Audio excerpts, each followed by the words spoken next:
আসসালামু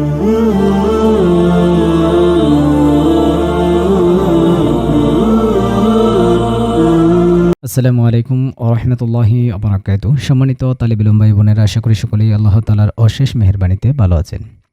তো আজকে বেহেশতি গাওহারের পরবর্তী পাঠ হাদিস নাম্বার 12 থেকে এখান থেকে শুরু হতে যাচ্ছে। তো যারা আমরা চ্যানেলটি সাবস্ক্রাইব করেছি তাদেরকে অসংখ্য ধন্যবাদ। আর যারা আমরা এখনো সাবস্ক্রাইব করিনি, সাবস্ক্রাইব করে আমরা পাশে থাকার জন্য চেষ্টা করি এবং বিশেষ করে আমরা এই দরজগুলো শেয়ার করার জন্য চেষ্টা করি, যাতে করে অন্যান্য স্টুডেন্ট যারা আছে তারাও যেন এই দরজগুলো পেয়ে কিছুটা হলেও উপকৃত হতে পারে। তো চলুন শুরু করা যাক। বিসমিল্লাহির রহমানির রহিম। হাদিস নাম্বার 12।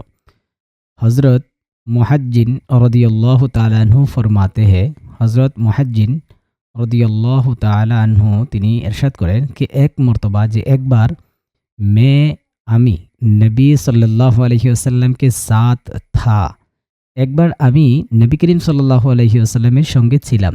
কে এতনে মে যে এতটুকুর মধ্যে আজান হলো। और रसूलुल्लाह सल्लल्लाहु अलैहि वसल्लम नामाज पढ़ने लगे এবং নবী করিম সাল্লাল্লাহু আলাইহি ওয়াসাল্লাম নামাজ পড়তে লাগলেন।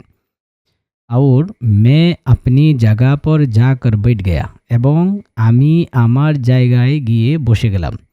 हज़रत सल्लल्लाहु अलैहि वसल्लम ने नमाज से फारिग होकर হজরত মুহাম্মদ মুস্তাফা সাল্লাল্লাহু আলাইহি ওয়াসাল্লাম নামাজ থেকে ফারেগ হওয়ার পর অর্থাৎ নামাজ শেষ করার পর ফরমায়া তিনি বললেন কে আই মুহাজ্জন যে হে মুহাজ্জন তুমনে জামাত সে নামাজ কিউ না পড়ি, তুমি জামাতের সাথে নামাজ কেন পড়োনি? কিয়া তুম মুসলমান নেহি হো, তুমি কি মুসলমান নয়? मैंने আরজ কিয়া, আমি বললাম खे या रसूल अल्लाह सल्लल्लाहु अलैहि वसल्लम मैं मुसलमान तो हो, तो তিনি বললেন যে আমি বললাম যে হে আল্লাহর রসুল আমি তো মুসলমান, मगर किंतु मैं अपने घर में नमाज पढ़ चुका था, কিন্তু আমি নিজের ঘরে নামাজ পড়ে ফেলেছি। পড় চুকা তা অর্থাৎ পড়ে ফেলেছি। নবী সাল্লাল্লাহু আলাইহি ওয়াসাল্লাম ने फरमाया, নবী করিম সাল্লাল্লাহু আলাইহি ওয়াসাল্লাম বললেন या फरमाया তিনি বললেন कि जब मस्जिद में आओ, যখন তুমি মসজিদের মধ্যে আসবে, और देखो এবং দেখতে পাবে कि जमात हो रही है, যে জামাত হচ্ছে, তো लोगों के साथ मिलकर नमाज पढ़ लिया करो, তাহলে মানুষের সাথে মিলে নামাজ পড়ে নাও। আগরচে পড় চুকে হো, যদিও বা নামাজ পড়ে ফেলেছ।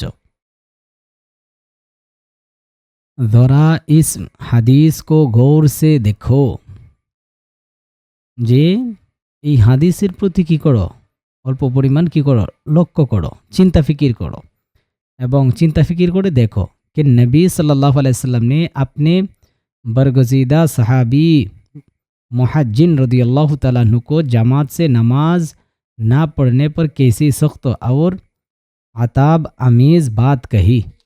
অর্থাৎ চিন্তা ফিকির করে দেখো যে নবী করিম সাল্লাল্লাহু আলাইহি ওয়াসাল্লাম ওনার প্রিয় সাহাবি মুহজ্জিন রদিয়াল্লাহু তাআলা আনহু তিনি জামাতে নামাজ না পড়ার কারণে কীরকম কঠিন এবং সতর্কবাণী কথা তিনি বলেছেন। যে কি কথাটি কি কে কিয়া তুম মুসলমান নেহি হো, যে তুমি কি মুসলমান নও?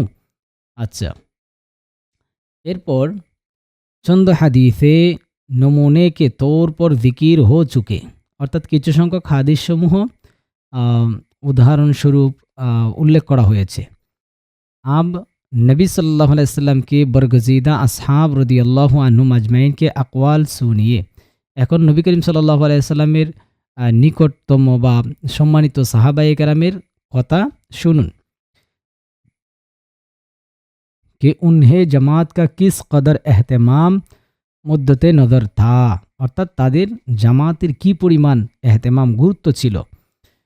और तर्क जमात को वो कैसा समझते थे, এবং জামাত তরক করা এটাকে তারা কেমন মনে করত। और क्यों ना समझती, এবং তারা কেনই বা মনে না করত। नबी सल्लल्लाहु अलैहि वसल्लम की अताअत और उनकी मर्ज़ी का उनसे ज़्यादा किसको ख्याल हो सकता है, অর্থাৎ কেনই বা হবে না যে নবী করিম সাল্লাল্লাহু আলাইহি ওয়াসাল্লামের আনুগত্য এবং তার রেজামন্দি, তার সন্তুষ্টের উনসে জিয়াদা অর্থাৎ তাদের চেয়ে বেশি, অর্থাৎ সাহাবায়ে কেরামের চেয়ে বেশি কিসকো খেয়াল হো सकता है, কে এটা করতে পারে, অর্থাৎ কে বেশি নবী করিম সাল্লাল্লাহু আলাইহি সাল্লামের এতাআত আর কে করতে পারে? সাহাবায়ে কেরামই সবচাইতে বেশি কি এতাআত এবং ওনার খেয়াল, ওনার সন্তুষ্টি সবচাইতে বেশি করেছেন। এটা অন্য কারো পক্ষে কি সম্ভব নয়। আসর আসওয়াদ कहते हैं कि एक रोज़ আচ্ছা এখানে এক দিয়েছে দেখি এটা আমরা কি দিয়েছে এখানে? এক আসর সাহাবী और তাবিঈ के कौल को कहते हैं। অর্থাৎ আসর বলা হয় সাহাবী সাহাবায়ে কেরাম এবং তাবিঈগণের কৌলকে বলা হয়। আচ্ছা। আর মাহশি কাকে বলা হয়? यहाँ पर हज़रत आयशा रदियल्लाहु ताला अन्हा को तशबीह दी हज़रत जुलाइखा से। অর্থাৎ এখানে হযরত আয়েশা রাদিয়াল্লাহু তাআলা আনহাকে উপমা দিয়েছেন হযরত जुलाइखाর দ্বারাতে। वजह तशबीह की ये है कि जब हज़रत जुलाइखा के इश्क की शहरत हुई। अच्छा এটা আমাদের দরকার নেই। असर असवाद कहते हैं कि एक रोज़ हम हज़रत उम्मुल मोमिनीन आयशा रदियल्लाहु ताला अन्हा के खिदमत में हाजिर थे। तो আসওয়াদ তিনি বলেন যে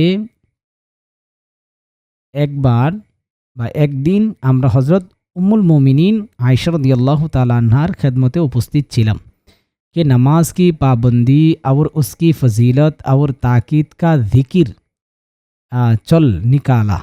অর্থাৎ নামাজের পাবন্দি এবং তার ফজিলত এবং তার গুরুত্বারোপের আলোচনা চলছিল। उस पर हज़रत आयशा रदियल्लाहु ताला अन्हा ने ताईदाए नबी सल्लल्लाहु अलैहि वसल्लम के मर्ज वफ़ात का किस्सा बयान किया। ওই আলোচনার মধ্যে হযরত আয়েশা রাদিয়াল্লাহু তাআলা আনহা নবী করিম সাল্লাল্লাহু আলাইহি ওয়াসাল্লাম মর্জে ওয়াফাত অর্থাৎ মৃত্যুর সময়কে বলা হয় কি মর্জে ওয়াফাত। নবী করিম সাল্লাল্লাহু আলাইহি ওয়াসাল্লামের ওই ঘটনা তিনি কি বর্ণনা করেছেন कि একদিন যে একবার নামাজ কা ওয়াক্ত আয়া একবার নামাজের সময় আসলো और আজান हुई এবং আজান হলো। तो आप सल्लल्लाहु अलैहि वसल्लम ने फरमाया तখন নবী করিম সাল্লাল্লাহু আলাইহি ওয়াসাল্লাম इरशाद করেছেন कि আবু বকর से कहो যে আবু বকরকে বলো নামাজ পড়াবে যেন তিনি কি নামাজ পড়ান। আরজ কিয়া গিয়া জিজ্ঞাসা করা হলো कि আবু বকর এক নেহায়ত রকিকুল কলব আদমি है। অর্থাৎ আরজ কিয়া গিয়া জিজ্ঞাসা করা হলো যে আবু বকর রাদিয়াল্লাহু তাআলা আনহু অত্যন্ত রকিকুল কলব অর্থাৎ ওনার অন্তর খুব কি নরম নরমওয়ালা আদমি অর্থাৎ ওনার অন্তর কি খুবই কি নরম এরকম একজন মানুষ। জব আপ কি জায়গা পর কাড়ে হোঙ্গি যখন তিনি আপনার জায়গায় অর্থাৎ ইমামতির জায়গায় তিনি দাঁড়াবেন তু বেতাকত হো যায়গি তখন তিনি শক্তিহীন হয়ে যাবেন। মানে এটা কিভাবে সম্ভব? রাসূলের জায়গায় আমি নিয়েছি এটা মনে করে তিনি দুর্বল হয়ে যাবেন আর কি। আবার নামাজ না পড়া सकेगी এবং তিনি নামাজ পড়াতে পারবেন না। आप सल्लल्लाहु अलैहि वसल्लम ने फिर वही फरमाया। নবী করিম সাল্লাল্লাহু আলাইহি সাল্লাম পুনরায় ওই একই কথা বললেন যে আবু বকর কোথায়? আবু বকরকে বলো যে নামাজ পড়ার জন্য। फिर वही जवाब दिया गया অতঃপর এই একই উত্তর দেওয়া হয়েছে। তো आप सल्लल्लाहु अलैहि वसल्लम ने फरमाया তখন নবী করিম সাল্লাল্লাহু আলাইহি সাল্লাম বললেন कि तुम ऐसे बातें करती हो যে তুমি এই রকম কথা বলো जैसे यूसुफ अलैहिस्सलाम से मिस्र की औरतें करती थी। যে তুমি এইরকম কথা বলো যেরকম ইউসুফ আলাইহিসসালামের সাথে মিশরের মহিলারা কথা বলতো। এখানে এই যে আমরা নিচে যে পড়েছিলাম তাসবিহ উপমা দিয়েছে আয়েশা রাদিয়াল্লাহু তাআলা আনহাকে जुलाइखाর সাথে। फिर वही जवाब दिया गया অতঃপর আচ্ছা এটা তো গেলই। আবু বকর রাদিয়াল্লাহু তাআলা আনহু से कहो कि নামাজ পড়াবে। আবু বকরকে বলো যেন নামাজ পড়ায়। खैर हज़रत अबू बकर रदियल्लाहु ताला अन्हु नामाज पढ़ाने को निकले। আচ্ছা ঠিক আছে खैर মানে ভালো। হযরত আবু বকর রাদিয়াল্লাহু তাআলা अन्हु তিনি নামাজ পড়ানোর জন্য বের হলেন। इतने में नबी सल्लल्लाहु अलैहि वसल्लम को मरज में कुछ तखफीफ मालूम हुई। এতটুকুর মধ্যে নবী করিম সাল্লাল্লাহু আলাইহি ওয়াসাল্লামের অসুস্থতা থেকে একটু হালকা কি হলো হালকা বা একটু ভালো অর্থাৎ অসুস্থতা একটু কি কমলো ওনার একটু ভালো লাগলো এরকম মনে হচ্ছে যে অসুস্থতা একটু কমলো আর কি। তো आप सल्लल्लाहु अलैहि वसल्लम दो आदमियों के सहारे से निकले। তখন হুজুর পাক সাল্লাল্লাহু আলাইহি সাল্লাম দুই ব্যক্তির কাঁধে ভর দিয়ে তিনি কি বের হলেন। কাদের কথাটা এখানে নেই তবে অন্যান্য হাদিসের মধ্যে আছে। আচ্ছা मेरी आँखों अच्छा मेरी आँखों में अब तक वो हालत मौजूद है। হযরত আয়েশা রাদিয়াল্লাহু তাআলা আনহা তিনি বলেন যে আমার চোখের মধ্যে এখন পর্যন্ত ওই দৃশ্য ওই অবস্থা এখনও কি বিরাজমান उपस्थित कि नबी सल्लल्लाहु अलैहि वसल्लम के कदम मुबारक ज़मीन पर ঘিসেটতে হুয়ে যাতে থে যে নবী করিম সাল্লাল্লাহু আলাইহি সাল্লামের কদম মোবারক জমিনের সাথে কি হেচড়িয়ে ঘিসটতে মানে হেচড়িয়ে আর কি তিনি যাতে অর্থাৎ যাচ্ছিলেন ইয়ানি অর্থাৎ ইতনি কুव्वत भी না থি এরকম শক্তি এতটুকু শক্তি ছিল না যে জমিন সে पैर উঠা সকে যে জমিন থেকে পা উঠাতে পারবে ওহা সেখানে হযরত আবু বকর রাদিয়াল্লাহু তাআলা আনহু নামাজ শুরু করে চুকে থে আর সেখানে অর্থাৎ মসজিদে নববীতে হযরত আবু বকর রাদিয়াল্লাহু তাআলা আনহু তিনি নামাজ শুরু করেছিলেন আর কি চাহা কে পিছে হাট যাবে অর্থাৎ আবু বকর রাদিয়াল্লাহু তাআলা আনহু তিনি চাইলেন কি পিছনে চলে আসার জন্য मगर किंतु नबी सल्लल्लाहु अलैहि वसल्लम ने माना फरमाया अर्थात नबी करीम सल्लल्लाहु अलैहि वसल्लम इशारा इंगिते माना করেছেন और उन्हें से नमाज पढ़ावे और उन्हें से नमाज पढ़ावे এবং তিনি যেন কি নামাজ পড়ান আর কি আচ্ছা আসর একদিন হযরত আমিরুল মুমিনিন উমর ফারুক রাদিয়াল্লাহু তাআলা আনহু ने सुलेमान इब्ने अबी हस्मा को सुबह की नमाज में ना पाया আচ্ছা একদিন হযরত আমিরুল মুমিনিন উমর ফারুক রাদিয়াল্লাহু তাআলা আনহু সুলাইমান ইবনে আবি হাসমা রাদিয়াল্লাহু তাআলা আনহুকে সুবহ কি নামাজ में না পায়া অর্থাৎ সুবহ কি নামাজ মানে ফজরের নামাজে পায়নি মসজিদের মধ্যে পায়নি তো উনকে ঘর গিয়ে তখন উমর রাদিয়াল্লাহু তাআলা আনহু ওই আপনার সুলাইমান ইবনে আবি হাসমা রাদিয়াল্লাহু তাআলা আনহু এর বাড়িতে গেলেন আর উনকি মা से पूछा এবং আপনার सुलेमान इब्ने अबी हस्मा रदियल्लाहु ताला अन्हु एर माँ के जिज्ञासा करलें कि आज मैंने सुलेमान को फजर की नमाज में नहीं देखा जे आज अमी सुलेमान के फजर नमाजे देखिनी उन्होंने कहा अर्थात सुलेमान रदियल्लाहु ताला अन्हु एर माँ बोल्लो कि वो रात भर नमाज पढ़ते रहे जैसे सारा रात रुकी पड़े नमाज पढ़े इस वजह से उस वक्त उनको नींद आ गई এই জন্যে ওই সময় অর্থাৎ ফজরের সময় তার কি ঘুম চলে এসেছে तब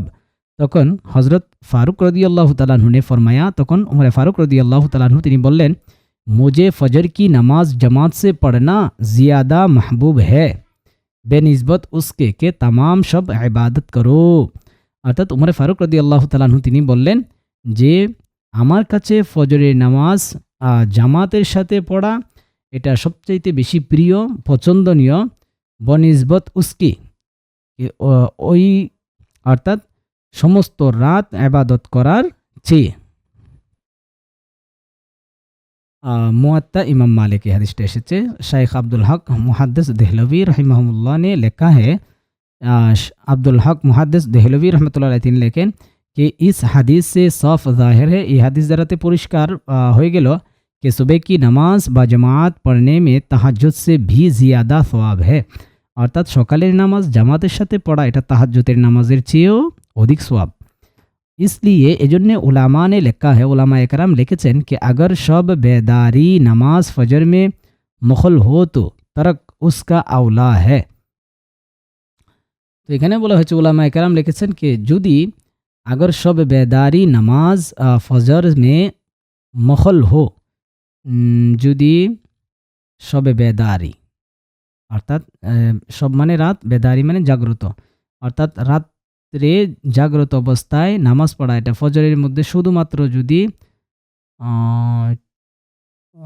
তো তরক উসকা আওলা হ্যাঁ শব্দটা এখানে বলা হয়েছে এখানে ফজরের নামাজ ওইটার চাইতে উত্তম আর কি অর্থাৎ তাহাজ্জুদের চাইতে দেখতে হবে মাসালাটা আচ্ছা এখান থেকে ইনশাল্লাহ পরবর্তীতে আমাদের আলোচনা শুরু হবে 3 নাম্বার থেকে ওকে আসসালামু আলাইকুম ওয়া রাহমাতুল্লাহি ওয়া বারাকাতুহু